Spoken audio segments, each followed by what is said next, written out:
In today's video, I'm going to show you how to delete empty cells in Google Sheets. So let's say you have your data or your table right here and you don't want to see the empty cells surrounding the table. What you can do is to delete these empty cells, and here's how to do it.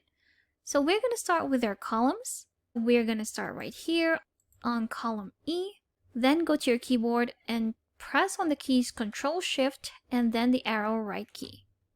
Once you've done that, you select the columns E to Y, and if you right click on that, we're going to delete columns E to Y. If you click on it, you've deleted all the columns on the right. Now let's go to the rows. At the bottom, we're going to start with row 20. Select row 20, then again, press Control-Shift and arrow down key, and now you've selected rows 20 to 996. Right click on those rows. Delete rows 20 to 996. Click on that.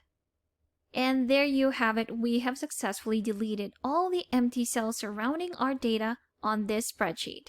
And that's how easy it is to delete empty cells in Google Sheets. Thanks for watching.